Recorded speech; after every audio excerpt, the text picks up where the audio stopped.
محفل میں بیٹھنا، قرآن کو سننا، اور سننے کے بعد کیفیت یہ ہونا کہ کچھ معلوم نہ ہونا کہ ہم نے کیا سنا ہے۔ وہاں کی جو محفل ہے، وہاں تو جو سامنے بیٹھنے والے تھے بہرحال عربی زبان تو ان کی تھی نا، ان کے خیالات ہی کسی دوسری جگہ ہوتے تھے۔ آپ سوچئے تو صحیح کہ جو ہم قرآن سنتے رہتے ہیں ساری عمر، وہ قرآن سننے کے بعد پھر ہمیں پوچھنا ہوتا ہے نا کسی دوسرے سے کہ یہ کیا کہہ رہا تھا، بلکہ وہ تو پوچھتے بھی تھے اتنا، اور ہم تو اس میں اتنا پختہ ہو چکے ہوئے ہیں کہ ہم باہر آ کے بھی نہیں پوچھتے کہ یہ کیا کہہ رہا تھا، سنتے ہی رہتے ہیں ساری عمر، نہ خود سمجھتے ہیں نہ کسی سے پوچھتے ہیں کہ یہ کیا کہہ رہا تھا، ساری رات کھڑے پورا قرآن سن کے آ جاتے ہیں، ایک لفظ نہ پڑھنے والے کو پتا ہوتا ہے کہ اس کے معنی کیا ہے، نہ ان سینکڑے سننے والوں کو معلوم ہوتا ہے کہ کیا ہے۔ یہ تمام کا پوچھئے تو سارے ملک کے اندر اتنے عظیم اہتمام، خبریں سنیے تو صاحب 10,000 کا مجمع تھا، کیا کر رہا تھا؟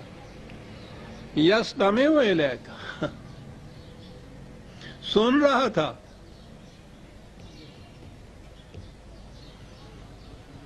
اور میں نے عرض کیا ہے کہ ان کے دل میں تو پھر بھی یہ کریت پیدا ہوتی تھی، چلیے باہر آ کے ہی صحیح کسی سے پوچھا تو صحیح کہ یہ کیا کہہ رہا تھا۔ ہمارے دلوں پہ تو مہر لگنے کی کیفیت ایسی ہے، سیلڈ ہو چکے ہیں۔ ہمیں یہ سننے کے بعد اتنا بھی نہیں دل میں کھٹک پیدا ہوگی کہ پتہ تو لے کے کیا کہا ہے۔ یہ عجیب چیز ہے مذہب کی دنیا، اسے چھوڑ کر کوئی بات کوئی دوسرا کرے، اگر وہیں آپ کی سمجھ میں نہ آیا ہو تو اسی سے آپ پوچھ لیتے ہیں کہ معاف فرمائیے میں سمجھا نہیں آپ کی بات، ذرا دہرا دیجئے۔ وہاں اگر نہیں موقع ملا ہے تو کوئی ساتھ ہے تو اس سے پوچھتے ہیں کہ صاحب میں نے بات اچھی طرح سمجھی نہیں، یہ کیا بات تھی؟ کیوں یہ ہے نا چیز جو آپ کرتے ہیں ہمیشہ، کوئی اور بات ہو مذہب کے سوا، اس میں یہ ہوتی ہے ہماری روش، ہمارا رد عمل کہ جو بات سمجھ میں نہیں آتی اسی وقت یا تو پوچھ لیتے ہیں کہنے والے سے یا کسی دوسرے سے جس نے بات سنی ہو اور سمجھی ہو۔ لیکن یہ عجیب ایک مرحلہ ہے مذہب کا کہ اس کے اندر ساری عمر ہم سنتے رہتے ہیں اور کبھی یہ دل کے اندر کٹگی پیدا نہیں ہوتی کہ اس کو سمجھ تو لیں جو ہم سن رہے ہیں، خود نہیں سمجھا جاتا، کسی سمجھنے والے سے پوچھ تو لیں کہ اس نے کیا کہا تھا، کچھ نہیں، سنتے رہتے ہیں، ساری عمر پڑھتے بھی رہتے ہیں، ناظرہ جسے کہتے ہیں، اور یہ بھی مخصوص ہے مذہب کے ساتھ۔ دنیا کی کوئی کتاب آپ ناظرہ نہیں پڑھتے،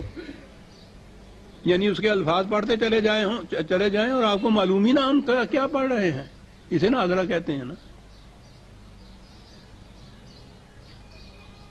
سوچ رہے ہیں آپ کبھی کھڑے ہو کے؟ ذہنوں میں ایک چیز ہے کہ اس سے ثواب ہوتا ہے، ایک تسکین ہے۔ عزیزان من، کوئی ایسی عبارت، کوئی ایسے الفاظ، کوئی ایسی کتاب بھی ہے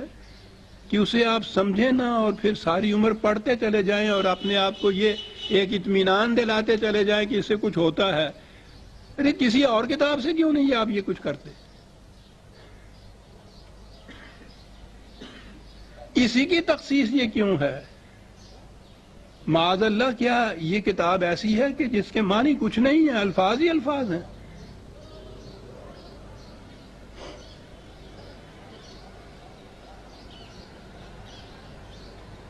جتنی خدمت آپ دیکھ رہے ہیں اسلام کی ہو رہی ہے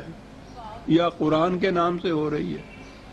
ساری اس طرح سے ہوتی ہے کہ اس کے الفاظ کس طرح دہرائے چلے جائیں بغیر سمجھے کے۔ وَمِنْهُمْ مَنْ يَسْتَمِعُ إِلَيْكَ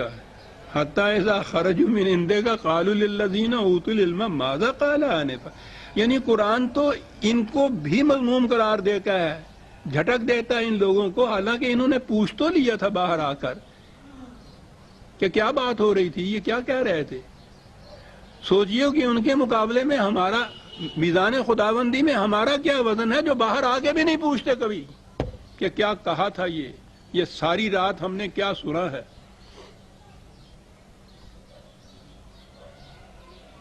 چلے آتے ہیں بغیر سمجھے سن کے، کسی سے پوچھتے نہیں ہیں، دوسری شخص سے چلے جاتے ہیں، ساری عمر یہی کرتے ہیں، ساری قوم یہی کر رہی ہے،